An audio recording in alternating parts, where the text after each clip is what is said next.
রামপালজি মহারাজ এমন একজন মহান সন্ত যিনি তার সদ্ভক্তি, তত্ত্বজ্ঞান, করুণা এবং সেবার মাধ্যমে সমাজে এক নতুন দৃষ্টান্ত স্থাপন করেছেন। সন্ত রামপালজি মহারাজের নেতৃত্বে তার সকল সতলোক আশ্রম থেকে সমাজ কল্যাণের অসাধারণ কাজ সমাজকে সোনালী ভবিষ্যতের এক নতুন আশা দেখিয়েছে। সন্ত রামপালজি মহারাজের কাছ থেকে নাম দীক্ষা গ্রহণের পর লক্ষ লক্ষ মানুষের ক্যান্সার, এইডস ইত্যাদির মতো দুরারোগ্য রোগ সেরে গেছে। সন্তজির জ্ঞানে অনুপ্রাণিত হয়ে তার অনুগামীরা লক্ষ লক্ষ ইউনিট রক্তদান করেছেন। সন্তজি লক্ষ লক্ষ বোন ও কন্যার যৌতুক মুক্ত বিবাহ করিয়েছেন। সন্তজি লক্ষ লক্ষ মানুষকে নেশা থেকে মুক্তি দিয়েছেন। কোটি কোটি ভেঙে যাওয়া পরিবার আবার জোড়া লেগেছে।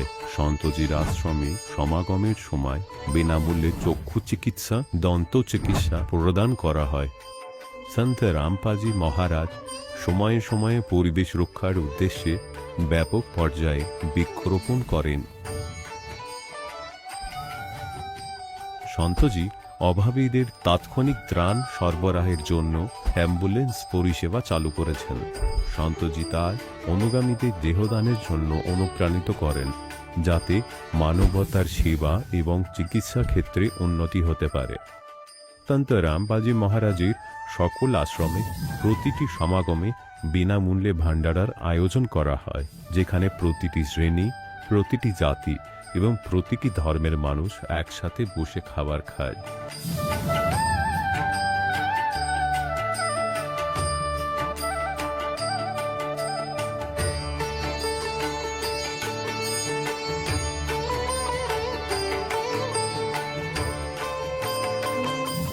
সন্ত রামপালজি মহারাজের অন্নপূর্ণ অভিযান গরিব ও অসহায় মানুষের জীবনে এক নতুন শক্তি ও আশার সঞ্চার করেছে।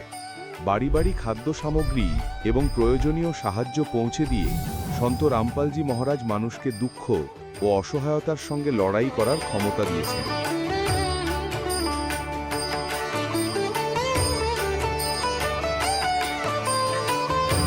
সন্ত রামপালজি মহারাজ কর্তৃক গরিব মানুষের জন্য বাড়ি বানানোর এই অসাধারণ কাজটি এক এমন দৃষ্টান্ত স্থাপন করছে, যা শতাব্দীর পর শতাব্দী ধরে সন্তজির উদারতা ও দয়ার প্রতীক হিসেবে পরিচিত হবে।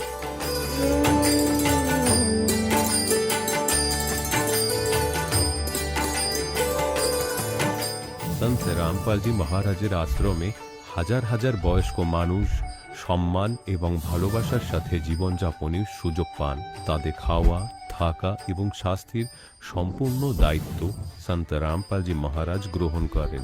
অনাথ শিশুদের জন্য সন্ত রামপালজি মহারাজের সকল আশ্রম কোনো আশীর্বাদের চেয়ে কম নয়। এখানে শিক্ষা, সংস্কৃতি এবং ভবিষ্যতের জন্য উন্নত সুযোগ প্রদান করা হয়। বন্যা হোক, ভূমিকম্প হোক বা মহামারী, সন্ত রামপালজি মহারাজ এবং তার অনুগামীরা সবসময় অসহায় মানুষের জন্য সবার আগে দাঁড়িয়ে থাকেন। কোভিড মহামারীর সময় সন্ত রামপালজি মহারাজের আশ্রম থেকে কোটি কোটি মানুষের জন্য খাবার, ওষুধ এবং জীবন রক্ষাকারী সামগ্রী সরবরাহ করা হয়েছিল। দরিদ্রদের সাহায্য হোক বা কোনো শোষিত ও নিপীড়িত শ্রেণীর অধিকার ও সম্মানের লড়াই, সন্ত রামপালজি মহারাজ সবসময় তাদের কণ্ঠস্বর সরকারের কাছে পৌঁছে দিয়েছেন এবং তাদের যথাযথ ন্যায় বিচার প্রদানে গুরুত্বপূর্ণ ভূমিকা পালন করেছেন। সমাজে আধ্যাত্মিক এবং সামাজিক মূল্যবোধ সম্পর্কে সচেতনতা বৃদ্ধিতে সন্ত রামপালজি মহারাজ প্রতিটি পদক্ষেপে মানবতার সত্যিকারের সেবক হিসাবে প্রমাণিত হয়েছেন। সন্ত রামপালজি মহারাজের জীবন আমাদের শেখায় যে সত্যিকারের সেবা হলো সেই সেবা যা নিঃস্বার্থভাবে করা হয়। আসুন আমরাও সেই মহান সেবার কাজে এই মহান সাধকের সাথে যুক্ত হই এবং সন্ত রামপালজি মহারাজের কাছ থেকে নাম দীক্ষা নিয়ে আমাদের জীবনকে ধন্য করি।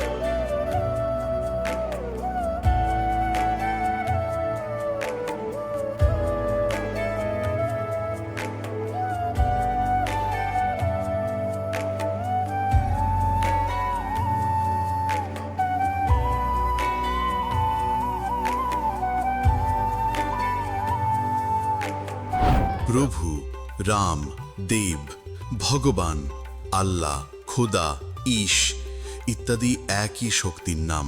তিনি কেমন, কোথায়, কিভাবে খুঁজে পাওয়া যাবে, তাকে কে দেখেছে? এই প্রশ্নবোধক চিহ্নগুলি সম্পূর্ণভাবে সরানোর জন্য অনুগ্রহ করে শুনুন জগৎগুরু তত্ত্বদর্শী সন্ত রামপালজি মহারাজের অমৃত প্রবচন, সমস্ত পবিত্র ধর্মের পবিত্র শাস্ত্রের আধারে। নমস্কার দর্শকগণ, অনেকেই ভাবেন দেবদেবীর পূজা, উপবাস, তপস্যা করলেই জীবন থেকে সকল দুঃখ কষ্ট দূর হয়ে যাবে, কিন্তু বাস্তবে কি তাই হয়? আজ আমরা আপনাদের এক বাস্তব ঘটনা শোনাতে চলেছি। রমেন্দ্রনাথ সিংজির জীবন বদলের গল্প। তিনি পশ্চিমবঙ্গের ঝাড়গ্রামের বাসিন্দা। একসময় তিনি মনসা পূজা, কালী পূজা, করম পূজা সহ নানা আচার পালন করতেন, এমনকি মুনি দীক্ষাও গ্রহণ করেছিলেন।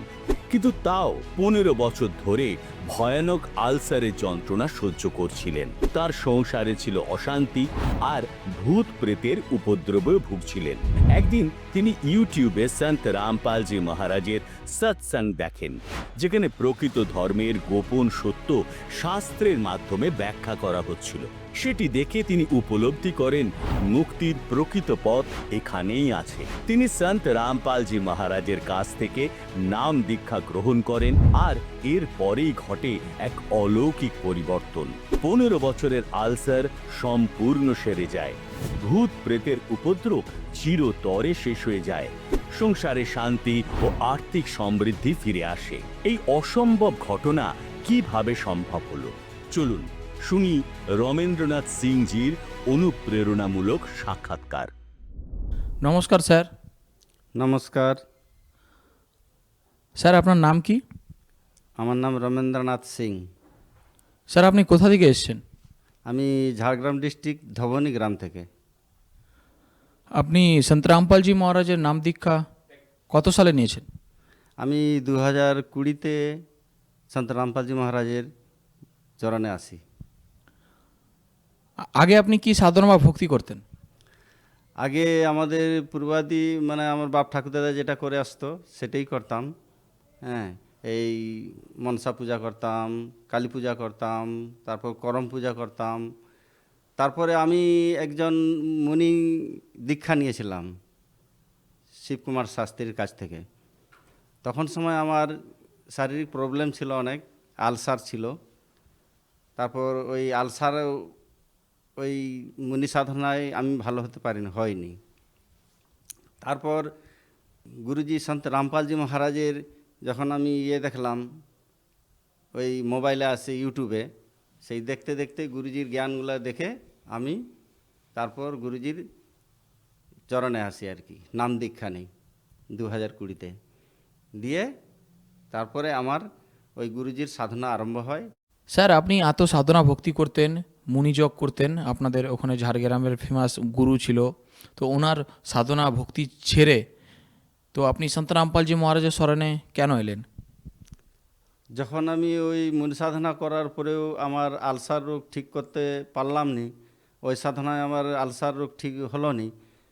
তারপরে আমার এই মোবাইলে দেখি যে গুরুজি সন্ত রামপালজি মহারাজের এই সৎসঙ্গগুলো দেখতে দেখতে উনি বলছেন অনেক কিছু, প্রত্যেকটা ধর্মগ্রন্থ খুলে খুলে দেখাচ্ছেন। এইসব দেখে দেখে আমি তখন মনে মনে টার্গেট করলাম যে এই সন্ত রামপালজি মহারাজকে আমাকে গুরু বানাতে হবে। দিয়ে ওই গুরুজি বানিয়ে নিলাম। তারপরে এই ওনার সাধন আরম্ভ করলাম আর কি। আচ্ছা স্যার, আপনি কি আগে কোনো নেশা ভাঙ করতেন? হ্যাঁ, আমি আমাদের রীতি রেওয়াজ আছে, মুন্ডা লোক আমরা, তো হাঁড়িয়া, মদ, তারপর বিড়ি, সিগারেট, গাঁজা, বিভিন্ন রকম এইসব নেশাগুলো চলতে থাকে আমাদের। আর এইসব নেশা করে করে আমাদের শরীর খুব খারাপ হয়ে গেছিলো। দিয়ে আমরা এই সন্ত রামপালজি মহারাজের যখন আমরা দীক্ষা নেওয়ার আগে গুরুজির সৎসঙ্গগুলো যখন দেখি যে গুরুজি খুলে খুলে দেখাচ্ছেন শাস্ত্র জ্ঞান, গরুর পুরাণ খুলে দেখালেন যে মোটামুটি এই মদ খাবে তার 70 বার কুকুর জন্ম হবে। এই জিনিসটা দেখে আমার মনে খুব লাগলো, তাহলে তো আমরা খুবই মূর্খ আছি। আমাদের সন্ত রামপালজি মহারাজ যখন ওই গরুড় পুরাণ খুলে খুলে দেখাচ্ছেন যে যে নেশা করে, যে মানে মদ পান করে, তার 70 জন্ম কুকুরের জন্ম হয়। হ্যাঁ, সেই দিন থেকেই আমার জ্ঞান হয়ে গেল, তাহলে তো এসব খুবই খারাপ জিনিস, আমরা যেটা করে আসছি আগে থেকে। দিয়ে জ্ঞান হবার পর থেকে আমি গুরুজির চরণে আসার পরে আমি আস্তে আস্তে অনেক কিছু লাভ পেতে আরম্ভ করলাম। স্যার, আপনি সন্ত রামপালজি মহারাজের নাম দীক্ষা নেওয়ার পরে কি কি লাভ পেয়েছেন? লাভ বলতে আমার অনেকেই লাভ হয়েছে, বলে শেষ করতে পারবো নি। মোটামুটি আমার আলসার ছিল, সেটা এই গুরুজির চরণে এসে আমার ভালো হয়েছে। এবং আমাদের বাড়িতে ভূত প্রেতেরও বাধা ছিল, ওই রাত্রেবেলা ডুমডাম করে আওয়াজ করতো, সেগুলো সব ঠিক হয়ে গেছে গুরুজির চরণে এসে। যখন আমার দীর্ঘদিন আলসার ছিল, প্রায় 15 বছর ধরে আমি মুনি সাধনা করার পরেও আমার ভালো হয়নি, তারপর এই সন্ত রামপালজি মহারাজের দীক্ষা নেওয়ার পরে মোটামুটি ওটা ভালো হয়ে গেল আরামসে। হ্যাঁ, আর কি বলে বুঝাবো, গুরুজির কৃপা, মোটামুটি এখন সুস্থ আছি, ভালো আছি। স্যার, আপনার আর কি কি লাভ হয়েছে সন্ত রামপালজি মহারাজের দীক্ষা নেওয়ার পরে? আমার শারীরিক লাভ তো হয়েছে, এবং আমাদের আর্থিক লাভও হয়েছে। আগে খুব সংকট ছিল আমাদের, এখন মোটামুটি খুবই ভালো আছি, আমাদের আরামসে পরিবার চলে যাচ্ছে। এবং আমাদের ছেলে মেয়েদের ওদের ওই ভূত প্রেতের বাধায় ওদের নজর টজর লাগতো, কিন্তু এখন আমাদের ওটা ঠিক হয়ে গেছে গুরুজির চরণে এসে। হ্যাঁ, যেটা রাত্রেবেলা খুব আওয়াজ করতো ছাদের উপরে, সেটা আর এখন আর নাই। গুরুজির দীক্ষা নেওয়ার পর থেকে ওটা ঠিক হয়ে গেছে। আচ্ছা স্যার, আপনি বললেন এত কিছু লাভ পেয়েছেন, তো ভূত প্রেতেরও বাধা কেটেছে, আর রোগ জ্বালা আপনার ছিল একটা, বললেন 15 বছর ধরে কোনো রোগ ছিল, ওটাও ঠিক হয়েছে, আলসার। তো এগুলো কি করে ঠিক করে? জাদু মন্ত্র কিছু তো কি করে, কি সাধনা আপনাকে সন্ত রামপালজি মহারাজ কি সাধনা দেয় যে এত জলদি এত রোগ জ্বালা বা ভূত প্রেতের বাধা একদমই ঠিক হয়ে যায়? গুরুজি সন্ত রামপালজি মহারাজ শাস্ত্রবিধি খুলে খুলে ওনার যে বেদ গীতা থেকে যে প্রমাণ দেন, এবং ওখান থেকে উনি মন্ত্র দেন। আমাদের শ্রীমদ্ ভগবদ গীতা থেকেও মন্ত্র দেন, যে ওং তৎসৎ ইতি নির্দেশ মোক্ষ মার্গের মন্ত্র উনিই দেন। হ্যাঁ স্যার, আপনি বললেন আপনার অনেক লাভ হয়েছে, রোগ জ্বালা দূর হয়েছে, 15 বছর আলসার ঠিক হয়েছে, এবং কি আপনার ভূত প্রেত বাধা দূর হয়েছে। তো এখনকারের আমাদের দর্শকদেরকে কি বার্তা আপনি দিতে চান? আমি বলতে চাই দর্শকদেরকে যে এই গুরুজির চরণে এসে নাম দীক্ষা নিয়ে আপনাদের জীবন সফল করুন, আমি সবাইকে এই জানাতে চাই। আপনার এই অমূল্য সময়ের জন্য ধন্যবাদ। ধন্যবাদ। দর্শকগণ, এখন আপনি শুনলেন সন্ত রামপালজি মহারাজের থেকে দীক্ষা গ্রহণ করে সুখী হওয়া ভক্তের অভিজ্ঞতা। এখন দেখুন জগৎগুরু তত্ত্বদর্শী সন্ত রামপালজি মহারাজের মঙ্গল প্রবচন। কাশী শহরের বাইরে একটা পুকুরে সরোবরে বিকশিত পদ্ম ফুলের উপর একটি নবজাত শিশুর রূপ ধারণ করে বিরাজমান হয়ে গিয়েছিলেন, যেমনটি উনি প্রত্যেক যুগে করেন। ওই সময় নিরুনিমা নামের মুসলমান জোলা ছিলেন, ওনারা ওখান থেকে তুলে নিয়ে গিয়েছিলেন। ওই নিরুনিমাই ওই জন্মে ব্রাহ্মণ আর ব্রাহ্মণী ছিলেন। গৌরী শঙ্কর নাম ছিল নিরুর, আর সরস্বতী নাম ছিল নিমার। মুসলমানেরা জবরদস্তি ওনাদের মুসলমান বানিয়ে দিয়েছিলেন। আর ওনারা যে কারণে প্রথমে তো শিব ভগবানের পূজারী ছিলেন, আর শিব ঠাকুরের কথা কীর্তন করে নিজেদের জীবিকা নির্বাহ চালাতেন। তারপর সেই সব সুবিধা সমাপ্ত হয়ে যাওয়ার জন্য ওনারা জোলার কার্য শুরু করে দিয়েছিলেন। আর প্রায় 20, 30, 40 বছর হয়ে গিয়েছিল ওই জোলার কাজ করতে করতে, আর ওতে ওনারা প্রসিদ্ধ হয়ে গিয়েছিলেন। তখন পরমাত্মা ওনাদের শিশুরূপে প্রাপ্ত হয়ে যান আর ধীরে ধীরে বড় হয়ে ওঠেন। আর উনি কোনো অন্নহার করেননি। শৈশব অবস্থাতে কুমারী গায়ের দুধ পান করতেন কবির ভগবান। কুমারী গায়ে দুধ দিত আর পরমাত্মা ওই দুধ পান করতেন। এরকম লীলা উনি করে থাকেন, আর ওই রকমই করেছিলেন। এই রকমটি ভগবান তো করেই থাকেন। তো যখন উনি বড় হলেন, মাত্র 5 বছর বয়সেই 104 বছরের বিদ্বান পুরুষ স্বামী রামানন্দ নামক বিদ্বান পণ্ডিত, যিনি বেদ গীতা আর পুরাণের পারঙ্গম পুরুষ বলে মানা হতো, ওনাকে জ্ঞানের লড়াইয়ে কিস্তিমাত করে দিয়েছিলেন। ওই 104 বছর বয়সের মহাত্মা যখন পরমাত্মাকে দেখলেন, পুরো জ্ঞানটাকে শুনলেন, চরণ কমলে মাথা রেখে বলেছিলেন যে मैं भक्त मुक्त हुआ, भरम कर्म भया नाश, और गरीब दास निज ब्रह्म तुम हो गया दृढ़ विश्वास। শতলোকে চলে গিয়ে দেখেন স্বামী রামানন্দ তারপর যখন ফিরে আসেন তখন দেখেন সেই বালক বসে আছে সামনে, আর যিনি অনন্ত কোটি ব্রহ্মাণ্ডের নিয়ন্ত্রণকর্তা রূপে সিংহাসনের উপর বসেছিলেন যিনি ওখানে। तब कहा था दोहु ठोर है एक तू भया एक से दो और गरीब दास हम कारणे आए हो मगज। তুমি তো আমাদের জন্যই এখানে এসেছো, আর তুমি তো ওখানেও বসে আছো, এখানেও আছো। এই রকম লীলা পরমাত্মা এখানে করছিলেন। তারপর কি হয়, ওই সময় উনি ধীরে ধীরে বড় হয়ে ওঠেন। উনি বড় বড় বিদ্বান ব্যক্তিদের কিস্তিমাত করে দিয়েছিলেন, কিন্তু আমাদের তো স্বভাব হয়ে আছে আমরা সত্যটাকে স্বীকার করে নিতে কিছুতেই পছন্দ করি না।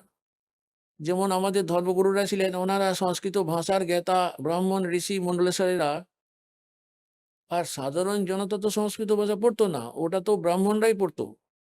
ওনাদেরই কেবল সংস্কৃত ভাষায় শিক্ষার অধিকার ছিল। ওনারা সংস্কৃত ভাষা তো পড়ে নিতেন, কিন্তু ওই গ্রন্থগুলোকে বুঝতে পারেননি। আর পরমাত্মা 600 বছর আগেই বলেছিলেন ওনাদেরকে যে আপনারা ভুল গাইড করছেন জনতাদের, আপনারা বেদ গীতা আর পুরাণের সঙ্গেও পরিচিত নন। এখন ধর্মদাসকে পরমেশ্বর যেটা বলেছিলেন, ধর্মদাসকেও সাচখণ্ড সতলোকে নিয়ে গিয়েছিলেন ভগবান। এই রকম ভাবেই যেরকম স্বামী রামানন্দকে নিয়ে গিয়েছিলেন, সেই রকমই আদরণীয় ধর্মদাস সাহেবকেও পরমাত্মা সতলোকে নিয়ে গিয়েছিলেন। ওনাকে নিজের বাসস্থান দেখিয়েছিলেন, যেখানে আপনারাও সবাই থাকতেন। যখন ফিরিয়ে নিয়ে আসেন, তখন ধর্মদাস জিজ্ঞাসা করেছিলেন যে হে ভগবান, তার মানে তো এটা হয় এই 4 বেদ, এই বেদ আর এই কাতেব, 4টে যেমন বেদ রয়েছে, সেরকম মুসলমান ইসলাম ধর্মে 4টে আসমানি কিতাব কাতেব মানা হয়। যেমন 4টে বেদ রয়েছে হিন্দু ধর্মের, ঋগ্বেদ, যজুর্বেদ, সামবেদ আর অথর্ববেদ। আর মুসলমানদের অর্থাৎ ইসলাম ধর্মের মধ্যে এটা মনে হয় একটা তোরাত, জবুর, ইঞ্জিল আর কোরআন, এইগুলো কতেবের মধ্যে পড়ে। আর বেদের মধ্যে বেদ, পুরাণ, গীতাকে মানা হয়। যখন ধর্মদাস জানতে পারলেন, আরে ওই তো হলো ভগবান, উনি তো সাকার রয়েছেন, এই হলেন সেই পরমাত্মা, আর এই হলো ওনার স্থান। আর ওই সবাই আমাদের ধর্মগুরুরা বলেন যে এই ব্রহ্মা বিষ্ণুজি হলেন সর্বশক্তিমান, সর্বশ্রেষ্ঠ, সবার পালনকর্তা, সবার উৎপত্তিকর্তা, ইনি হলেন অবিনাশী। আর পরমাত্মা ধর্মদাসকে বার্তালাপ করে দিয়েছিলেন ব্রহ্মা বিষ্ণু মহেশ্বরের সঙ্গে। আর ওনারা তো নিজের মুখে স্বীকার করে নিয়েছিলেন যে না ভাই, আমাদের তো জন্ম মৃত্যু হয়, আমরা তো অবিনশ্বর নই। যে কোনো ব্যক্তি যদি কাউকে, তহসিলদারকে বা এসডিএম কে আপন বন্ধু মহলে কমিশনারও বলে দেয় ওনাকে তো। আর যদি এসডিএম কে জিজ্ঞাসা করা হয় যে আপনি কি কমিশনার, তখন ও কখনো মিথ্যা কথা বলবে না। উনি তো বুদ্ধিমান ব্যক্তি, উনি বাজে কথা বলেন না। তখন উনি স্বয়ংই বলবেন যে না, আমি তো হলাম এসডিএম, আর কমিশনার তো অনেক বড় পাওয়ারের পোস্ট। তো এইরকম ভাবেই যখন আপনারা কোনো অধিকারীর সঙ্গে কথা বলবেন, তখন ওনারা সত্য কথাই বলবেন।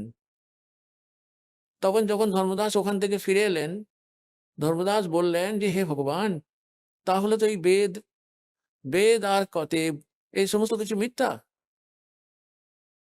এতে তো পরমাত্মাকে নিরাকার বলা হয়েছে, আর কেউ ব্রহ্মা বিষ্ণু মহেশ্বরকে সর্বশক্তিমান বলে থাকেন। তখন পরমাত্মা বলেন, বেদ কতেব জুঠে নি ভাই, জুঠে হ্যাঁ তো সমঝে নাই। বেদ কাতেব কখনো মিথ্যা নয়, এর মধ্যে যে স্তরের জ্ঞানটা আছে সেটা একদম ওকে আছে, কিন্তু ওটা যে কমপ্লিট নয় সেটা তো একটা আলাদা ব্যাপার। যেমন ধরুন মেট্রিক ক্লাসের 10ম শ্রেণীর জন্য যে সিলেবাস, নিজের আপন 10ম স্তরের জন্য তো ওটা ঠিকই আছে, কিন্তু ওটা এমএ বি এর জন্য নয়, বিসিএমসি এর জন্য নয়, ওই সিলেবাসটা আলাদা। কিন্তু এটা মেট্রিক পর্যন্ত শিক্ষাটা তো ওই বিএমএ উচ্চশিক্ষা সহজেই হয়। তাই পরমাত্মা এখানে আমাদেরকে বলেছেন যে বেদ কতেব জুঠে নেই ভাই, আর জুঠে হ্যাঁ দো সমঝে নাই। জুটো বা মিথ্যাবাদী তোমাদের এই ধর্মগুরুগুলো, কেন এই বেদগুলো, এনাদের পুরাণগুলোকে, গীতা বেদ, গীতাটা তো এনারা ঠিকমতো পড়েননি, আর তার জন্য বুঝতেও পারেননি। তো এইভাবে পরমাত্মা ওই সময় নিজে প্রচার করতেন, আর তাতে বহু সংখ্যক শিষ্য হয়ে গেছিল। পুনাতগণ ওই সময় সম্মন নামক এক মণিহার শিষ্য ছিল। মণিহার নামটা হয়তো আপনারা শুনে থাকবেন। এরা শুধুমাত্র চুড়ি, শাখা, বালা, পলা ইত্যাদি মা বোনেদেরকে চুড়ি পরানোর কাজ করত, ওর পত্নী আর ও দুজনে একসাথে মিলে। ওদের তো প্রচন্ড আর্থিক দারিদ্রতা ছিল, অত্যন্ত নির্ধন ছিল, কিন্তু ওরা পরমাত্মার পরম ভক্ত ছিল। পুরো পরিবারে 3 জন মাত্র সদস্য ছিল। একজন তো সম্মান, ওর যে পত্নী তার নাম ছিল নেকি। ওদের একজনই মাত্র পুত্র ছিল, নাম ছিল শিব, যাকে সেউ বলে ডাকতো। সেউ নামটা আসলে ছিল শিব, আর লোকেরা অপভ্রংশ করিয়ে নেয়, সেউ বলতে থাকতো। তো সেউ নামেই যারা পরিচিতি হয়ে গেছিল। আর ওই তিনজনের মধ্যে তিনজনই কবির পরমাত্মার কাছে নাম দীক্ষা নিয়ে রেখেছিল। ওরা তখন দিল্লিতে বাস করতো। আর আগেকার দিল্লি এখনকার দিল্লির মতো ছিল না, ওটা তো ছোট গ্রামের মতো ছিল। বেশিরভাগই লোক ঝুপড়ির মধ্যে থাকতো, ছোট ছোট বাড়ি ছিল, আর অল্প বিস্তর ধনী শেঠও ছিল। এই আজকের মতো দিল্লি ছিল না 600 বছর আগে। আর পরমাত্মা তো বেনারসে কাশিতে থাকতেন। একটা কামাল নামের ছেলে ওদের জনগোষ্ঠীতে, ওর কুলের লোকেরা ওর মৃত্যুর পরে ওর শরীরটাকে জলপ্রবাহ করে দিয়েছিল। আর দিল্লির বাদশাহ সিকন্দর লোধির শেখ তকি নামক এক ধার্মিক গুরু ছিল। আর সিকন্দর লোধির একটা ভীষণ দুরারোগ্য ব্যাধি ছিল, যেটা শুধুমাত্র কবির পরমাত্মার আশীর্বাদ দ্বারাই ঠিক হয়ে গিয়েছিল। কোনো রকম ওষুধপত্র, নানা ধর্ম মত পথ যন্ত্র মন্ত্র কারো আশীর্বাদ দ্বারা কোনোভাবেই ঠিক করা যায়নি। যে কারণে সিকন্দর লোধি পরমাত্মা কবির দেবের দ্বারা অনেক প্রভাবিত হয়ে গেছিলেন। আর ওদিকে শেখ তকি নামক সিকন্দর লোধির যে ধার্মিক গুরু ছিল, ও তো ঈর্ষা করতে শুরু করে দিল কবির পরমাত্মার প্রতি, যে এর মহিমা তো দিনকে দিন বেড়ে যাচ্ছে আর রাজার হৃদয় বুঝে যাচ্ছে। কোনো রকম ভাবে একে নিচু দেখাতে হবে, যাতে করে রাজা আমার প্রতি আবার আকর্ষিত হোক। বলা হয় না, দুটো উজির, দুটো ফকির আর দুটো পীর, এদের কখনো নিজের মধ্যে বনামনি হয় না। এটা তো এরকম ধরে নিন যে একই খাপে দুটো তরোয়াল। কখনো না দেখেছেন, শুনেছেন কানে। ওর তো সর্বদা এই চিন্তা লেগে থাকতো যে কখন আমি সুযোগটা পাবো আর ওকে নিচু দেখাবো। সেকেন্দার লোধি একবার কিছু কারণবশত রেগে গিয়ে স্বামী রামানন্দজির মস্তক ছেদন করে দিয়েছিলেন, যার জন্য তিনি মৃত্যুকে প্রাপ্ত হয়ে গেছিলেন। আর কবির পরমাত্মা সিকান্দার লোধি আর শত শত লোকের সামনে ওনাকে জীবিত করে দিয়েছিলেন। নিজের সামনে এরকম ঘটনা দেখে সিকান্দার লোধি অত্যন্ত প্রভাবিত হয়ে গেছিলেন যে ইনি সত্যি সত্যিই আল্লাহ এসেছেন, নিজেই ভগবান এসেছেন। কবির সাহেব, আল্লাহ আকবর। এবার আল্লাহ আকবরের কাজ তো এটাই, মৃতকে জীবিত করে দেওয়া, রোগীকে নিরোগ শরীর দেওয়া, নির্ধনকে ধন দিয়ে দেন। তাহলে ভগবানই এসব কাজ করে থাকেন। তো ভগবান ওইসব কাজই করছিলেন। তো সিকান্দার লোধির পাক্কা বিশ্বাস হয়ে গিয়েছিল যে সত্যি ভগবান ইনি খোদা। পরমাত্মা শোনাতেন, রাজ তজনা सहज है सहज तरिया का ने मान बढ़ाई ईर्षा बाई दुर्लभ तजना ये। রাজা তো ত্যাগ করতে পারো, তোমার সুন্দর পত্নীকেও তুমি ত্যাগ করতে পারো। আর বলা হয় অভিমান, অহংকার আর ঈর্ষা, এইগুলোকে ত্যাগ করা কঠিন। আর এইগুলোকে ত্যাগ না করলে ভগবান পাওয়া যাবে না। ব্যাপারটা ওখানেই থেমে গেল। তো এইরকম ঈর্ষাবশত, রাগ দেশবশত, যে আমি এই কবিরকে যেন তেন প্রকারে মিথ্যা সাবিত করে দেবো, যাতে করে এর মহিমা কম হয়ে যায়। এই জন্য ও সর্বদাই ত্যাগ করে থাকতো। একদিন সুযোগ বুঝে সিকান্দার লোধিকে বলল যে আপনি তো কবিরের অনেক মহিমা গেয়ে বেড়ান, যে এ নাকি স্বামী রামানন্দজিকে জীবিত করে তুলেছে, আপনার রোগ সারিয়ে আপনাকে সুস্থ করে তুলেছে। একদিনও সুযোগ বুঝে চ্যালেঞ্জ করে দিল যে যদি কোনো মৃত ব্যক্তিকে ও জীবিত করে দিতে পারে তবেই আমি মানবো, না হলে সমস্ত মুসলমানকে তোর বিরুদ্ধে করে দেবো সিকান্দার। এইরকম কথা শুনে অত্যন্ত চিন্তান্বিত হয়ে সিকান্দারের টেনশন হয়ে গেল। আর পরমাত্মা তো নিজের বাচ্চাদের টেনশন একদমই দেখতে পারেন না, উনি তো সামর্থ্যবান, 1 মিনিটের মধ্যে টেনশন দূর করে দেন। সিকান্দার লোধিকে জিজ্ঞাসা করলেন, কি প্রবলেম আছে আপনার, বলুন। সিকান্দার লোধি তখন কারণটা খুলে বলল। তখন পরমাত্মা বললেন যে শেখ তাকিকে বলো ও একটা মৃত শরীর নিয়ে আসুক, আর দেখি কি করা যায়। ডাকি ভগবানকে। একটু লুকিয়ে রাখতেন ভগবান নিজেকে। সিকন্দর লোধি তো জানতো যে উনি বলে দিয়েছেন মানে কাজ হয়ে গেছে। কবির মহাশয় বলছেন যে নিয়ে এসো, কোনো মৃত করে দেবো জীবিত। তখন ও বললো, আমি কোথা থেকে পাবো মৃতদেহ? যখন আসবে তখন দেখে যাবে, যখন কিছু ঘটবে তখন দেখে যাবে। এবং পরমাত্মা ভাবলেন যে ওর এই টেনশনটা তো লেগেই থাকবে বেশি দিন। সিকান্দার, ইতিমধ্যে কি হলো, লীলা তো সব মালিকেরই, সচলচিত্র মায় করো আপনি জনকে কাজ।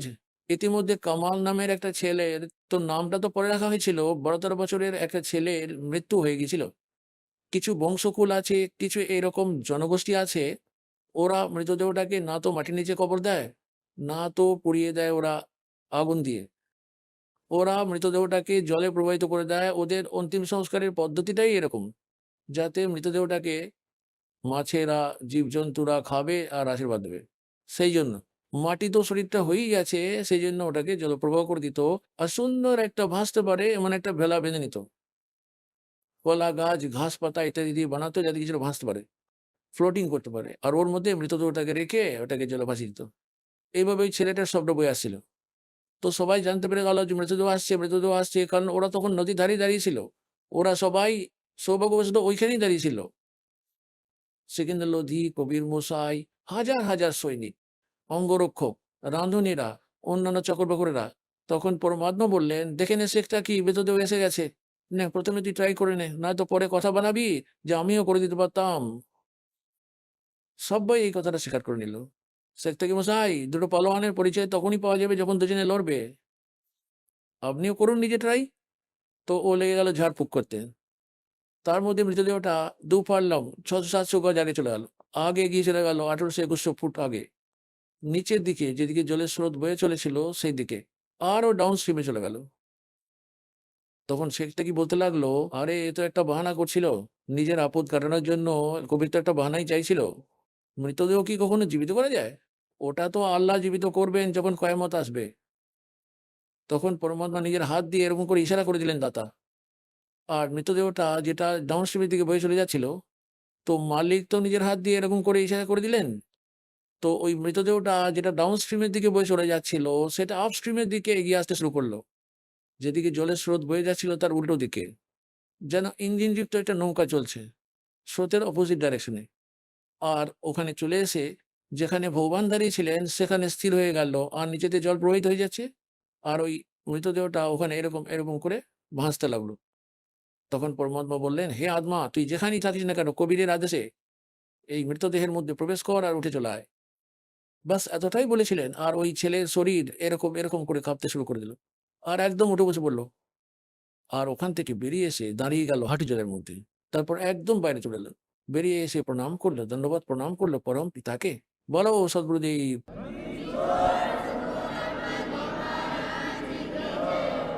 সবাই তখন বলতে লাগলো, কামাল করে দিয়েছে, কামাল করে দিয়েছে। পরমাত্মা তখন ওই বাচ্চাটার নাম কামাল রেখে দিলেন, আর ওকে নিজের আপন ছেলের রূপে স্বীকার করে নিলেন। বাচ্চা তখন জ্ঞান ছিল না কে তার পিতা কে তার মাতা, তখন দাতা তখন নিজের কাছে নিজের আপন পরিবারই রেখে নিলেন, ওকে ভক্তি প্রদান করলেন। এখন কি হলো, কিছুদিন পর পরমাত্মার সঙ্গে থাকতে থাকতে ওই কামালের মধ্যে অভিমান চলে এলো। রাজ তজনা সহজ হ্যাঁ সহজ তরিয়া কানে মান বড়াই ঈর্ষা ইয়ে দুর্লভ তজনা ইয়ে।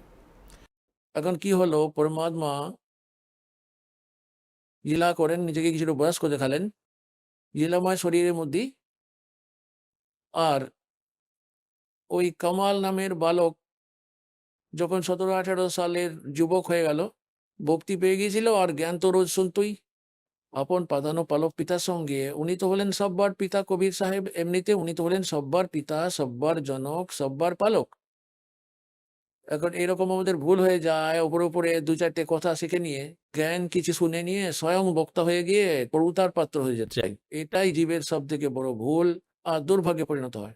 আর এই সঙ্গত তখন জ্ঞানের অভাবে কারোর কাছে কিছু জ্ঞান শুনে নিয়েছে অল্প বিস্তর, এই দাসের কাছে প্রাপ্ত, আর ও যখন কিছুটা ঠিকঠাক বলতে লেগে যায় তখন সবাই ওর দিকে আকৃষ্ট হয়ে যায়, বাহ বাহ কি সুন্দর বলছে, কি সুন্দর বলছে, সাই বলছে ও কি বলছে। আর তাতেই কাজটা খারাপ হয়ে যায়, যে একে গুরু কো তজয় বজয় সো আনা তাপসুয়া কো ফোকট জ্ঞানা। যারা নিজের গুরুকে ত্যাগ করে অপরের প্রতি আকৃষ্ট হয়ে যায় তাদের তো ফাটকা জ্ঞান। যেমন ভগবানকে ত্যাগ করে এই কালের প্রতি আমরা আকৃষ্ট হয়ে গেছিলাম, সেই জন্য আজ আমাদেরকে এই দুঃখ ভোগ করতে হচ্ছে।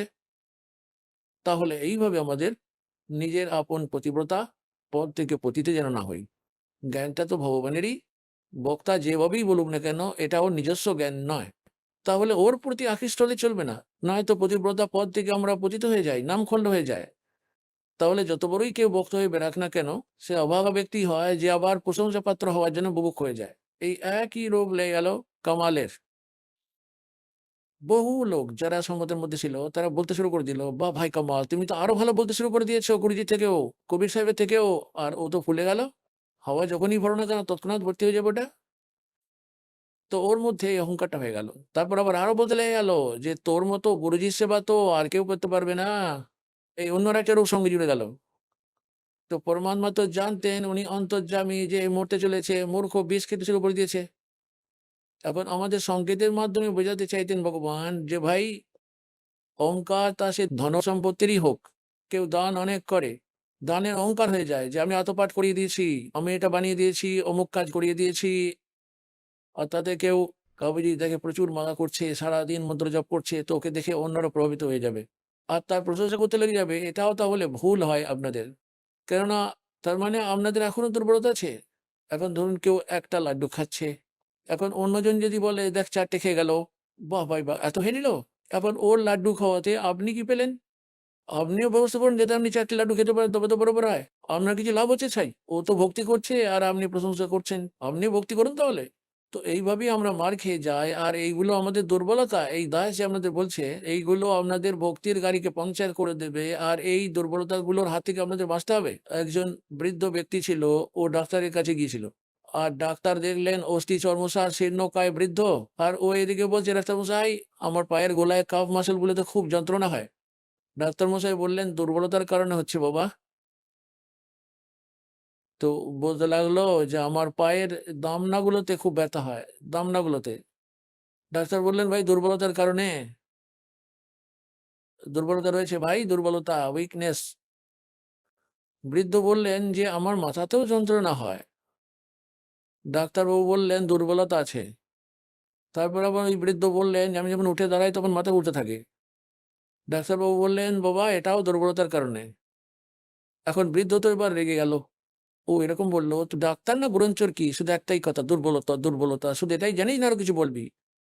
তখন ডাক্তারবাবু বললেন, এটাও দুর্বলতার কারণেই হচ্ছে। এই যে আপনি রেগে যাচ্ছেন, এটাও দুর্বলতারই লক্ষণ। এইরকম ক্রোধ তো দুর্বল ব্যক্তিদেরই বেশি উৎপন্ন হয়। তো পুণ্যাতগণ, এই দাস আপনাদের যেগুলো বলেছে সেগুলো আপনাদের দুর্বলতাই। এর মধ্যে থেকে যে কোনোটাই হোক না কেন, সেটাও আপনাদের দুর্বলতা, উইকনেস আপনাদের, অর্থাৎ ভক্তি মার্গের বাধক। পরমাত্মা বলেন, जैसे माता गर्भ को रखे यत्न बनाए, ठेस लगे तो छन्न होवे, तेरी ऐसे भक्ति नसावे। যেমন কোনো পুত্রী বা মা বোনেরা গর্ভধারণ করে যখন, তো এটা একমাত্র ওই জানে যে এই গর্ভ সফল করার জন্য ওকে কতটা সাবধানতা অবলম্বন করতে হয়। কোনো বোনকে 2-4 বছর বিয়ের পরে যখন তারা গর্ভধারণ করে, একমাত্র ওই এটা জানতে পারে যে কতখানি চিন্তা করতে হয়। পাশ ফিরে শোবার সময়ও রাতের বেলায় ওর এই চিন্তা লেগে থাকে। হঠাৎ করে উঠে পড়ে দেখে যে আমার বাচ্চারা দেবে যেন না যায়, আমার গর্ভটা যেন নষ্ট না হয়ে যায়। উঁচু নিচু জায়গায় পা রেখে চলার সময় অনেক ধ্যান সহকারে চলতে থাকে। খাবার সময়, পান করার সময়ও অনেক সাবধানতা অবলম্বন করতে হয়, যে কোনো কারণে আমার এই গর্ভের সন্তান নষ্ট যেন না হয়ে যায়। তো পরমাত্মা বলেন যে যেদিন থেকে আপনি পরমাত্মার এই সদ্ভক্তি পেয়ে গেছেন, সেদিন থেকে আপনার আত্মার ভিতরে আপনার এই ভক্তিরূপী গর্ভ সঞ্চার হয়ে গেছে সেই দিন থেকে। এবার এখানে বলেছেন যে जैसे माता गर्भ को रखे यत्न बनाए, और ठेस लगे तो क्षीण होवे, ऐसे भक्ति नसावे। তো এইরকম করে কোনো আঘাত যেন না পায় এই ভক্তিরূপী গর্ভ, এই মোক্ষ বা মুক্তিরূপী সন্তানকে তৈরি করার জন্য অনেক সাবধানতা অবলম্বন করতে হবে আমাদেরকে। ওই কামালের মনের মধ্যে দোষ উৎপন্ন হয়ে গেল। পরমাত্মা বারবার বলতে থাকতেন যে সৎসঙ্গের মাধ্যমে পুরো জনসমূহকে জ্ঞান দেওয়া হয়, প্রত্যেক ব্যক্তিকে আলাদা করে বলা হয় না। আর যেমন করে কোনো ওষুধ মুখের মাধ্যমে, ওষুধপত্র, ট্যাবলেট, ক্যাপসুল বা জড়িবুটি বা ইনজেকশন যদিও একটা জায়গাতেই লাগানো হয়, কিন্তু ওটা যেখানে কাজ করা দরকার, যেখানে আপনার যন্ত্রণা পীড়া হচ্ছে ওখানে কাজ করে দেয়। তো সৎসঙ্গের মাধ্যমে জনসামুদায়িক ইনজেকশন লাগানো হয় প্রবচনের মাধ্যমে। আর যার মধ্যে যে দুর্বলতা থাকে তাতে ওটা ওষুধের মতো কাজ করে যায়। বুদ্ধিমান ব্যক্তিরা সেটা বুঝে নিয়ে তারপর থেকে সুচারুরূপে কাজ করতে থাকে। আর ওরা নিজেদের আপন আপন দুর্বলতাগুলোকে ঠিক করে নেয়। বুদ্ধিমান তো ওরাই হয়। এত কিছু অনেকবার বলেছেন পরমাত্মা যে যারা দান বেশি করে তাদের মধ্যে যদি অল্প অহংকারও চলে আসে, তৈরি থাকা জিনিসটাই নষ্ট হয়ে গেল। কবি সাহেব বলেন, तन मन धन दिया तो भला किया, सरकार दासी भार, और जब यूं कहा कि मन ने दे दिया तो बहुत सहेगा मार। ওই যেটা দিয়েছেন সেটা তো নষ্ট হলোই, তাছাড়া আর অনেক দুর্গতি হয়ে যাবে। তো যে কোনো প্রকারের সেবাই করুন না কেন, অহংকার যদি হয়ে যায়, অহংকার তো অহংকারই হয়, ওটা তো বিনাশের পথেই নিয়ে যায়, ভগবান থেকে দূর করে দেয়। কিন্তু কামাল তো বুদ্ধভ্রষ্ট হয়েই গিয়েছিল। পরমাত্মার সাথে সাথে থেকেও ও সর্বদাই নিজের বুদ্ধি চালাতো। গুণাতাগণ যেমন মনের মধ্যে অনেক রকমের কথা চলে আসে। একবার ধর্মদাস মহাশয় বলেছিলেন, প্রভু হে ভগবান, আপনি বলেন যে শ্রীকৃষ্ণ পরমাত্মা নন, সম্পূর্ণ সমর্থবান নন। শ্রীকৃষ্ণ তো রাজা মৌরধ্বজের পুত্র তাম্রধ্বজকে আড়ি দিয়ে দুফালি করে চিঁড়ে ডেথ হয়ে গিয়েছিল, দুফালি হয়ে গিয়েছিল। তারপর আবার পূর্ববৎ শরীর বানিয়ে জীবিত করে দিয়েছিলেন। তো কি করে মানবো যে শ্রীকৃষ্ণ ভগবান নন, সর্বশক্তিমান নন? তখন পরমাত্মা কবির দেব বললেন যে আমি কখনোই এটা বলিনি যে এ ভগবান নয়, আমি এটা অবশ্যই বলেছি যে এ সর্বশক্তিমান নয়।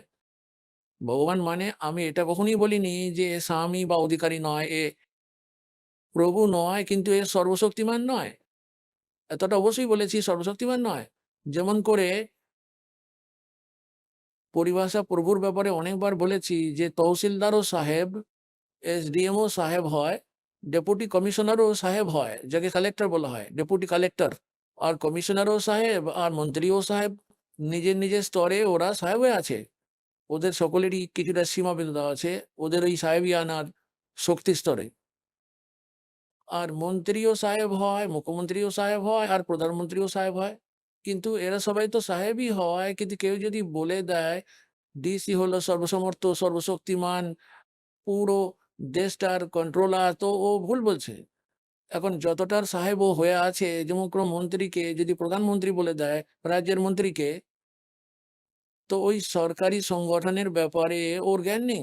সেই জন্য একটা মন্ত্রী নিজের স্তরে লাভ দিতে পারে, কিন্তু যেটা প্রধানমন্ত্রী লাভটা দেবে সেটা একটা মুখ্যমন্ত্রী কখনোই দিতে পারে না। পরমাত্মা এখন প্রশ্ন করলেন যে যেমন আমাদের এই ভগবান শ্রীকৃষ্ণ অথবা বিষ্ণু ময়ূরধ্বজের পুত্র তাম্রধ্বজকে জীবিত করে দিলেন দু ফালি করে চেরার পরেও, মাঝ বরাবর একেবারে ছেড়ে দিয়ে। আর নিজের আপন ভাগ্নেকে জীবিত করতে পারলেন না, যেটা অত্যন্ত জরুরি ছিল। আর ওখানে ফালতু জবরদস্তি শক্তি প্রদর্শন করতে গেল। কেন করতে পারেনি? পাণ্ডবদের কুরনাশ হয়ে যাচ্ছিল, শ্রীকৃষ্ণ কাঁদছিল, ওর বোন কাঁদছিল, পঞ্চ পাণ্ডব কাঁদছিল, ওই কেন জীবিত করতে পারলো না ওই অল্প 18 বছরের বয়সে? এটা শুনে ধর্মদাস চুপ হয়ে গেল। তখন বলতে লাগলো, ভগবান আমরা তো তুচ্ছবুদ্ধি জীব, আমাদের বুদ্ধির তত্ত্ব এতটাই বাস। এখন আপনি বলুন কেন উনি করতে পারলেন না? তখন ভগবান বললেন, যতদিন পর্যন্ত যার ভাগ্য সংস্কার যতটা আছে, এখন ওই তাম্রধ্বজের কপালে লেখা আয়ু অবশিষ্ট ছিল। আর এই শরীরটাকে একটা সাধারণ সিদ্ধ পুরুষও কেটে ছিঁড়ে এটাকে আবার গড়ে দিতে পারে। ওই শ্রীকৃষ্ণ তো আরো উপরের শক্তি, কিন্তু এই ভগবানের আয়ু বাড়াতে পারে না। এই জন্য অভিমন্যুর ভাগ্যে 18 বছর পর্যন্তই আয়ু সীমিত ছিল, ওর মৃত্যু ওই দিনই ছিল, এর বেশি ওর মনুষ্য জীবনে আয়ু ছিল না। এই কারণে ওকে শ্রীকৃষ্ণ জীবিত করতে পারলো না। তখন ধর্মদাস সন্তুষ্ট হলেন। তখন পরমাত্মা বললেন, के समर्थ का शरणागहो रंगोरी हो और कबू ना हुआ काज राम रंगोरी हो। এখন এখানে প্রসঙ্গ চলছে ঠিক একই প্রকারে যখন অর্জুনের অহংকার হয়ে গেছিল, তখন তার বিভ্রান্তি দূর করার জন্য শ্রীকৃষ্ণ ওকে রাজা ময়ূরধ্বজের ঘরে নিয়ে গেছিলেন। কারণ অর্জুনের তো অহংকার হয়ে গেছিল যে ভগবান, যে আমার মতো আপনার আজ্ঞা পালনকারী আর আমার মতো আপনার সেবক আর কেউ হতে পারে না। এখন শ্রীকৃষ্ণ ভাবলেন যে আমি যদি এখন একে কিছু বলি তো এ আমাকে উল্টো ভাববে, রোজ একসঙ্গেই থাকতে হয়, ব্যাপারটা খারাপ হয়ে যাবে। কিছুদিন পর উনি বললেন, চল অর্জুন, আমার একটা বহু জরুরি কাজ আছে। রাজা ময়ূরধ্বজ তার পুত্র তাম্রধ্বজের রাজ্যাভিষেকের জন্য আমাকে নিমন্ত্রণ করেছেন, তুমি কি আমার সঙ্গে যাবে? অর্জুন বলল, হ্যাঁ অবশ্যই, আমি তো আপনার আজ্ঞা পালনকারী সেবক। আর শ্রীকৃষ্ণ পাণ্ডবদের ধার্মিক গুরুও ছিলেন। এখন ওখানে গিয়ে কি দেখলেন, রাজা ময়ূরধ্বজ তার পুত্র তাম্রধ্বজ আর ওনার এক পত্নীও ছিলেন রাজা ময়ূরধ্বজের। রাজা নিজের পুত্রকে রাজ্যাভিষেক করে দিয়ে সিংহাসনে বসিয়ে নিজে সন্ন্যাস নিতে চাইছিলেন। উনি সব সাধু সন্ত মহাত্মাদের নিমন্ত্রণ করেছিলেন আর অনেক বড় যজ্ঞও করছিলেন। তো এরকম একটা যজ্ঞের মধ্যে সাধু সন্তরা যে যেটা খেতে চাইতো তাকে সেটা দিতেই হতো, না হলে যজ্ঞটাকেই খণ্ডিত মানা হতো। তো ওখানে গিয়ে মায়া দিয়ে রূপ বদলে সাধু সন্ত সেজে নিলেন আর সঙ্গে একটা সিংহ বানিয়ে নিলেন, শ্রীকৃষ্ণ আর অর্জুন। আর তিনজনই একটা বাগানে গিয়ে বসলেন। রাজাকে খবর পাঠালেন যে একজন সন্ত এসেছেন। রাজার চাকর বাকরেরা বলল, আসুন আপনি ভোজন গ্রহণ করুন। তো সাধু রূপ ধারণকারী শ্রীকৃষ্ণ বললেন, রাজা স্বয়ং নিয়ে এসে যদি আমাদের নিমন্ত্রণ করে তবেই আমরা ভোজন গ্রহণ করব। খবর পেয়ে রাজা রানী আর ওনাদের পুত্র আরতির থালা সাজিয়ে নিয়ে এসে ওনাদের আরতি করলেন। তারপর প্রার্থনা করলেন, ভগবান ভোজন গ্রহণ করুন। তারপর শ্রীকৃষ্ণ বললেন যে প্রথমে আমাদের এই সিংহটাকে আহার করাতে হবে, তৎপশ্চাৎ আমরা ভোজন গ্রহণ করতে পারি। রাজা ময়ূরধ্বজ বললেন, আদেশ করুন ভগবান, এক্ষুনি আমি এর জন্য ছাগল কেটে আনিয়ে নিচ্ছি, অথবা এর সামনেই ছেড়ে দেবে, ও নিজেই খেয়ে নেবে। না, আমার এই সিংহটা মানুষের মাংস খায়, মানুষের মাংস খাবে। ময়ূরধ্বজ বললেন, যেমন আদেশ আপনার প্রভু। তারপর আবার বলেন, শুনুন, কোথা থেকে কোনো কুলি মজুর ধরে আনবেন, তার মাংস এ খাবে না। এ তো তোমার ঘরে কোনো সদস্যের মাংস খাবে, তোমাদের 3 জনের মধ্যে একজনের। আর তারও একটা পদ্ধতি আছে, তাকে কাহারি দিয়ে করাত দিয়ে চিরতে হবে। হাড়ি দিয়ে চেরার সময় যদি চোখ দিয়ে জল পড়ে তাহলে তার মাংস এ হবে না, তোমার এই যজ্ঞ ব্যর্থ হয়ে যাবে। রাজা মূর্ধজ বললেন, যেমন আপনার আদেশ প্রভু। তখন বললেন, তাহলে ঠিক আছে। যখন রাজা মূর্ধজ বললেন, আমি তো ফ্রি হয়ে গেছি আর আমার পুত্র এখন যুবক হয়ে গেছে, পুত্র তুই রাজকার্য সামলে নে, নিজের মায়ের সেবা করবি, আমার কার্য তো পুরো হয়ে গেল, আমি এই মহাত্মার সিংহের আহার হয়ে যাব। রানী তখন বললেন, দেখুন কথা শুনুন, আপনি আমার পতি, আর পতিব্রতা পত্নীর আগে যদি পতির মৃত্যু হয়ে যায় তাহলে আমার কলঙ্ক হবে। আমি তো আপনার আগে মরতে চাই, আমাকেই এর আহার দিন। আর এদিকে সন্তরূপে বিরাজিত শ্রীকৃষ্ণ তখন এরকম বলে দিয়েছিলেন যে যে আজ যে ব্যক্তি আমার এই সিংহের আহার হবে সে তো সোজা স্বর্গে চলে যাবে। ওনাদের মধ্যে দৌড়ের বাজি শুরু হয়ে গেল, এত বড় একটা সুযোগ এসে গেল, এই শরীর তো একদিন চলেই যাবে, আর আজ সুযোগ এসেছে। তখন রানী ভাবলেন, রাজা তো নিজের নাম্বার লাগিয়ে নিল, এরা তো তৎকাল স্বর্গ পাওয়া যাচ্ছে, এইরকম গোল্ডেন চান্স আর কি করে পাবেন বলুন? কারণ আগেকার দিনে সাধু সন্তদের বচনকে প্রচন্ড বিশ্বাস করা হতো, এরা তো খুইয়ে ফেলেছেন সাধু সন্তরা, নকল সাধু সন্তদের জন্য অবিশ্বাস হয়ে গেছে। ওই সময় তো এরকম ছিল যে সাধু সন্তরা যেটা বলেন সেটাই ফাইনাল। এই জন্য রানী নিজে দাবি পেশ করলো যে না, আপনি নন, আমাকে কেটে দিন, আমাকে সিংহের হারাতে দিন। আর মনের মধ্যে এটা ছিল যে সর্বপ্রাপ্তি হবে, এর থেকে বড় সুযোগ আর কি করে হবে। আর আমার দ্বারা তো ছেলের কোনো সাহায্য হবে না, আর পিতা যদি সঙ্গে থাকে ছেলেকে রাজকার্যগুলিতে গাইডও করতে থাকবে আর ছেলে কখনো দুঃখী হবে না। এই জন্য, এবং তৃতীয় নম্বর ছিল ওই ছেলের, তাম্রধ্বজের মনে এটা এলো, এ তো ব্যাপার খারাপ হয়ে যাচ্ছে। প্রথমত এতে আজই স্বর্গপ্রাপ্তি হবে, আর দ্বিতীয়ত মাতা পিতার সেবাই বা আমি কি করতে পেরেছি, এনারা যদি মারা যায় তাহলে আমি ধর্মচ্যুত হয়ে যাই। এই জন্য ওই মহাত্মার সামনে গিয়ে দাঁড়িয়ে বলল, হে মহাত্মা মহাশয়, এই দাস কি সেবাতে নিন, আমাকেই চিরিয়ে কেটে দিন, আমি আপনার সিংহের আহার হওয়ার জন্য তৈরি আছি। হে পিতামাতা, আমি তো আপনাদের কোনো সেবা করতে পারিনি, আমার তো পাপ হবে।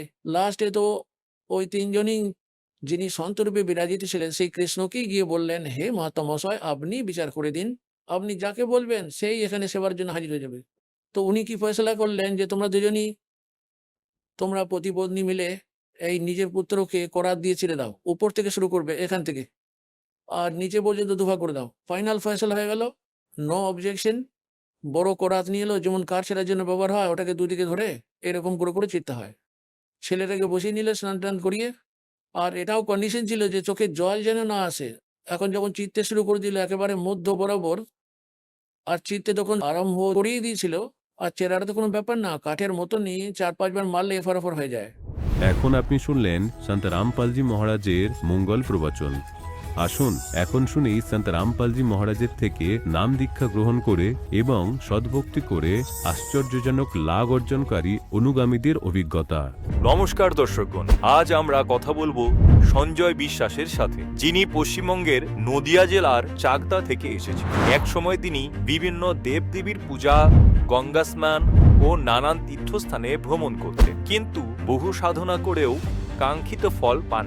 পরে তিনি সন্ত রামপালজি মহারাজের জ্ঞানগঙ্গা বই পড়ে প্রভাবিত হন এবং পরে উনার কাছ থেকে নাম দীক্ষা গ্রহণ করেন। সন্ত রামপালজি মহারাজের আশীর্বাদ ও প্রদত্ত ভক্তির পথ অনুসরণ করার পর সঞ্জয় বাবুর দীর্ঘদিনের শারীরিক ও মানসিক সমস্যা দূর হয়। পাইলসের কষ্ট, পেটের পাথর, নেশার আসক্তি, এমনকি পারিবারিক কলহ ধীরে ধীরে নির্মূল হয়ে যায়। তিনি বিশ্বাস করেন সন্ত রামপালজি মহারাজের আশীর্বাদে তার জীবন সম্পূর্ণরূপে বদলে গেছে। এই সাক্ষাৎকারে তিনি আমাদের জানাবেন কিভাবে সন্ত রামপালজি মহারাজের শরণে এসে তিনি শান্তি ও রোগ থেকে মুক্তি লাভ করেছেন এবং সম্পূর্ণভাবে নেশামুক্ত হয়ে সৎপথে প্রচালিত হয়েছেন। চলুন শুনি তার এই অনুপ্রেরণাদায়ক জীবনের কথা। নমস্কার স্যার। নমস্কার। আপনার নাম কি? সঞ্জয় বিশ্বাস। আপনি কোথা থেকে এসেছেন? নদিয়া চাকদা থেকে এসেছি। আপনি সন্ত রামপালজি মহারাজের কাছ থেকে কবে নাম দীক্ষা নিয়েছেন? 11/1/2014। সন্ত রামপালজি মহারাজ থেকে নাম দীক্ষা নেওয়ার আগে আপনি কি কোনো ভক্তি সাধনা করতেন? সমস্ত ভক্তি সাধনা করতাম, যেরকম আমজনতা করে থাকে। আমি যেরকম কালীর সাধনা করতাম এবং গঙ্গা স্নান করতাম, নানান রকম তীর্থস্থানে যেতাম, সব রকমই করতাম।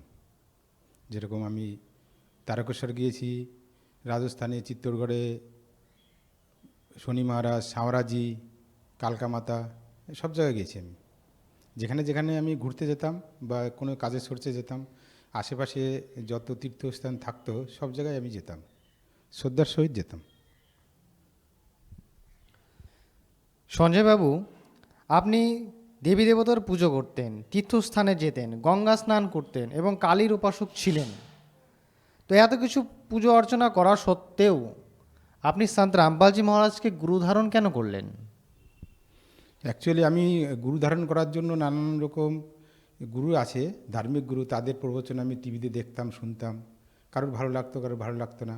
এইভাবে করতে করতে দিন বাইতে হতো, আর আমি কে ফলো করতাম, কেমন কেমন জ্ঞান দিচ্ছে।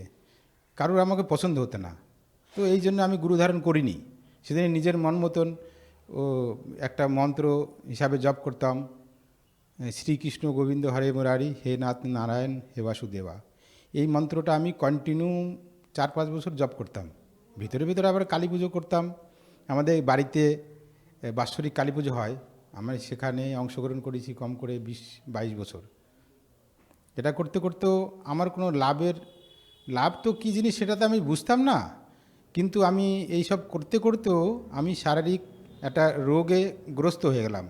সেটা খুবই মানে দুঃখদায়ক। যেরকম আমার পাইলসের রোগ হলো, পাইলস থেকে প্রচুর পরিমাণে রক্ত পড়তো, দিনে 3-4 বার পায়খানা যেতে হতো, সবসময় মনে হতো পায়খানা লেগে রয়েছে। এবং তার মধ্যে আরেকটা রোগ ছিল, সেটা হচ্ছে কুচুকৃমি যেটা বলে, মলদ্বারে সবসময় কন্টিনিউ ওটা মানে আমাকে কষ্ট দিত। এবং তার জন্য আমি প্রত্যেক দিনেও অ্যালবেন্ডাজোল যে ট্যাবলেট আছে ওটা প্রায় প্রত্যেক দিনই খেতাম, সপ্তাহে 2, 3, 4 খেতাম, কিন্তু আমার ওটা কোনো সময়ের জন্য আমাকে ওটা নিস্তার পেতাম না। রাত্রে খেতাম, সকালে হয়তো একটু কম থাকতো, পরের দিন থেকে আবার ওটা শুরু হয়ে যেত। ওটার জন্য আমি খুবই কষ্ট পেতাম। তার সঙ্গে বয়সের রোগটা ছিল, রক্ত পড়তো, খুবই দুর্বল হয়ে গেছিলাম মানসিক দিক দিয়ে এবং শারীরিক দিক দিয়ে। এই মতো অবস্থায় আমি জ্ঞানগঙ্গা বই নামে একটা বই পেলাম, যেটা সন্ত রামপালজি মহারাজের লিখিত। এই সন্ত রামপালজি মহারাজ লিখিত বইটা দেখে আমি মনে হলাম, এই জ্ঞানগঙ্গার বই আবার কী বই? তো আমার বন্ধুর বাড়ি এই বইটা পড়েছিল, তা বন্ধুকে বললাম, বন্ধু এই বইটা দিবি আমাকে, একটু পড়বো। তো বন্ধু বললো যে নিয়ে যা। আমি তো নিয়েছি, এটা 10 টাকা দিয়ে চাকদাতে বিক্রি হচ্ছিল, তো আমি তো সেরকম একটা পড়িনি, তুই পড়। আমি পড়ে 1 সপ্তাহ পড়ার পরে ওখানে একটা ভক্তের অনুভূতি পড়লাম, যেটা আমার রোগের সাথে একদম কম্পেয়ার করছে। আমার যে রোগটা হয়েছে, যে কষ্টগুলো, ওই সন্ত রামপালজি মহারাজের কাছ থেকে দীক্ষা নিয়ে লাভ পাওয়ার সেই অনুভূতিটা ওর মধ্যে লেখা রয়েছে। সেই লেখাটা পড়ে আমার মনের মধ্যে একটা বিশ্বাস তৈরি হলো, তাহলে ওনার যদি এই লাভ হতে পারে ভক্তিতে, আর উনি বলছেন আমি নিঃশুল্কে নাম দীক্ষা নিয়েছি, তাহলে মনে মনে ভাবনা হলো, তাহলে নিঃশুল্ক নাম দীক্ষা আবার এত বড় লাভ, তাহলে আমি মনে করলাম তাহলে আমারও হয়তো হবে, তাহলে যাই একবার গিয়ে দেখি। কিন্তু ওখানে একটা সমস্যা ছিল, ওখানে দীক্ষা নিতে গেলে ওখানে উপরে জ্ঞানগঙ্গা বইতে লেখা আছে কিছু বিধিনিষেধ, যার মধ্যে নেশা, সেটা আমার নেশাটার জন্য আমি মানে খুবই চিন্তিত ছিলাম। তবুও সন্ত রামপালজি মহারাজকে তো আমি চিনি না, কিন্তু ওই ফটোতে দেখেই আমি মনে মনে প্রার্থনা করলাম, গুরুজি আমার এই নেশাটা আপনি ছাড়িয়ে দিন, আমি দীক্ষা নিতে চাই। তো আমি বাড়িতে থাকাকালীন ওই নেশাটা মোটামুটি আমার চলে গেল কি, আমার নেশার প্রতি সকালে যেরকম সিগারেট না খেলে আমার পায়খানা হতো না, যখনই আমার মানে পায়খানা লাগতো আমার সিগারেট খেতেই লাগতো, সিগারেট না খেলে কোনো রকম পায়খানা হতো না। সেই কারণের জন্য আমি নেশাটা ছাড়তে রাজি ছিলাম না। তবু মালিক সন্ত রামপালজি মহারাজকে মনে মনে প্রার্থনা করে আমি ওই সিগারেট খাওয়াটা বন্ধ দিলাম। সিগারেট খাওয়াটা বন্ধ দিলে আমি 2-3 দিন একটু কষ্ট হলো, কষ্ট হওয়ার পরে ওই পায়খানার সমস্যাটা মোটামুটি একটু সলভ হওয়ার পরে মনে একটা বিশ্বাস লাগলো, তো আমি তুরন্ত টিকিট করে দিল্লি হরিয়ানাতে বড়বালায় সন্ত রামপালজি মহারাজের আশ্রম ছিল, ওখানে চলে গেলাম ডাইরেক্ট। ওখানে গিয়েই আমি কিছু তো জানি না, ওখান থেকে বললো এটা মাছ মাংস খাওয়া যাবে না, এরকম নানান রকম কিছু বললো। তখন তো আমার মাথায় কিছু ঢোকেনি, আমার মাথায় এটাই ঢোকেছে, আমার এই অর্শ রোগটা আছে আর রক্ত পড়ছে, এইটা আমাকে সারাতে হবে। এই সারানোর জন্য হয়তো সন্ত রামপালজি মহারাজকে আমার গুরু ধারণ করতে হবে। সেই ভেবে আমি গুরু ধারণ করলাম। গুরু ধারণ করে ওনার দর্শন পেলাম, ওনার আশীর্বাদ পেলাম, দর্শন এবং আশীর্বাদ পেয়ে আমি বাড়ি চলে আসলাম। স্যার, আমরা আপনার কাছে একটি কথা জানতে চাই। যেরকম আপনি আগে অনেক দেবদেবীর পুজো করতেন, তীর্থস্থানে যেতেন, গঙ্গা স্নান করতেন এবং অনেক রকমভাবে কালী পুজো এবং অন্যান্য দেবদেবতার পুজোও করতেন। কিন্তু আপনার যে বাঞ্ছনীয় একটা লাভ ছিল সেটা কিন্তু আপনি পাননি। হ্যাঁ, তো সন্ত রামপালজি মহারাজের কাছ থেকে কি আপনি আপনার সেই বাঞ্ছনীয় লাভটি আপনি পেলেন? উনি কি আপনাকে সেই লাভটি দিতে পারলো? হ্যাঁ, আমি সন্ত রামপালজি মহারাজের কাছ থেকে দীক্ষা নেওয়ার পরে বাড়ি যখন চলে আসলাম, বাড়ি আসার পরে বাড়িতে জানালাম যে আমি আমি আর মাছ মাংস খাবো না, এই নেশা ফেশা করবো না। তো বাড়ির থেকে একটা নানান রকম বিরোধাভাস তৈরি হলো। বিরোধাভাস তৈরি হয়ে গেলে মনের মধ্যে একটা অন্যরকম একটা ধারণা তৈরি হলো, কিন্তু আমি ভক্তিটা ছাড়লাম না। ভক্তিটা যথারীতি করতে থাকলাম। করতে থাকার ফলে গুরুজির কাছে, সন্ত রামপালজি মহারাজের কাছ থেকে প্রার্থনা করতে থাকতাম মনে মনে, গুরুজি আমার এই রোগটা সারিয়ে দেন। রোগটা সারিয়ে দিলে আমি আমার ওয়াইফকে বলতে পারবো, দেখো সন্ত রামপালজি মহারাজের স্মরণে আসার পরে আমার এই রোগটা সেরেছে। তো এইভাবে করতে করতে কিছুদিনের মধ্যে রোগটা আমার নির্মূল হয়ে গেল। তখন আমি খুশিতে পাগল হয়ে গেলাম। তো আমি সবার আগে আমার দাদাকে বললাম যে দাদা, আমার দাদা রাজস্থানে থাকে, দাদা দেখ আমার রোগটা সেরে গেছে। আমি এই রোগের কারণেই আমি ওনার স্মরণে গেছি। সন্ত রামপালজি মহারাজকে আমি জানিও না, চিনিও না, শুধু ওনার ওই লাভের কথা শুনেই আমি ওনার কাছ থেকে দীক্ষা নিয়েছি। তো আমি আমার মতন ভক্তি চালিয়ে যেতাম।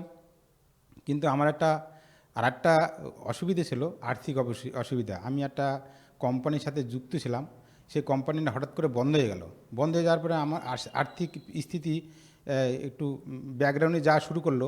তখন আমি গুরুজিকে প্রার্থনা করলাম, গুরুজি আমার এই পরিস্থিতিতে যদি আমার এই অসুবিধাগুলো সম্মুখীন হয়, তাহলে আমার বাড়িতে খুব বিরোধ করবে। মালিক আমাকে দয়া করো, আমার এই অসুবিধার জন্য সামনে না আসে। তো ধীরে ধীরে না জানি গুরুজির কী কৃপা, কীভাবে গুরুজি যে আমাদের গ্রামে যত দিনাদায়ক ছিল অটোমেটিক সেগুলো ধীরে ধীরে ধীরে ধীরে আমার পকেটে পয়সা আসতে থাকলো। ডাক্তারি আমি করতাম, আমি একটা ডাক্তার, কোয়াক ডাক্তার, ডাক্তারি করতাম। ডাক্তারিতে মোটামুটি এরকম পয়সা আসতো যেটা আমি ওই দিনাদায়কগুলো দিতে পারবো না। কিন্তু সন্ত রামপালজি মহারাজের কৃপা কীভাবে কী হতো আমি তো বুঝতে পারতাম না। কিন্তু আমার যখন আমার পয়সা দেওয়ার টাইম আসতো, পিরিয়ড আসতো, তখন ঠিক আমার পকেটে বা ব্যাগে পয়সা এসে যেত। আর সেখান থেকে নিয়ে নিয়ে আমি গ্রামের যত দিনাদায়ক ছিল সেগুলো মিটে গেল, এবং আমার আর্থিক স্থিতি যেমন ছিল তেমনই থাকলো, কোনো মাইনাস হয়নি। তার থেকে আমি আমার বাড়িতে বললাম, দেখো আমার তো এতগুলো ছিল, তুমি তো সবই জানো, তো এইগুলো দেখো কতগুলো ঠিক হয়ে গেল, তুমিও দীক্ষা নিয়ে নাও। এরকম কিছু দিন বলার পরে তো সন্ত রামপালজি মহারাজ এমনই কৃপা করলেন, আমার স্ত্রীর একটা ভূত প্রেত বাধা ছিল। তো আমার স্ত্রী দীক্ষা নিতে চায়নি, তো মোটামুটি একটা মানসিক চাপেই হোক, যেভাবে হোক দীক্ষাটা নিলেন। দীক্ষাটা নিয়ে মন্ত্র জপ করতে পারতেন না, তো গুরুজি ওনাকে দর্শন দিয়ে বললেন যে তুমি মন্ত্র জপ করো, দেখো তোমার সমস্ত রোগ সেরে যাবে। তো আমার স্ত্রীর ভূত প্রেতের বাধা ছিল, তার জন্য খুবই অশান্তি করতো বাড়িতে, পারিবারিক অশান্তি, বিনা কারণে অশান্তি করতো। তো আমি সমস্ত কিছু দেখে আমি আমার ভগৎমতীকে বললাম যে তুমি দীক্ষাটা দৃঢ়ভাবে করো, দেখো গুরুজি দয়া করবেন। সে গুরুজি দয়া করতে করতে ধীরে ধীরে ধীরে ধীরে আমার পারিবারিক অশান্তি, ভূত প্রেতের বাধা উনি যেটা বলতেন সেটা এখন আর নেই, এখন পুরোপুরি শান্তিতে আছি। একটা বড় রোগ হয়েছিল আমার, কিছুদিন যত পেটে খুবই ব্যথা হতো। ব্যথা হওয়ার কারণে আমি হাসপাতালে ভর্তি হলাম, নার্সিংহোমে ভর্তি হওয়ার পরে সেখান থেকে সোনোগ্রাফি করে বলে তোমার পেটে ইনফেকশান আছে আর পাথরের কোনো সমস্যা আছে।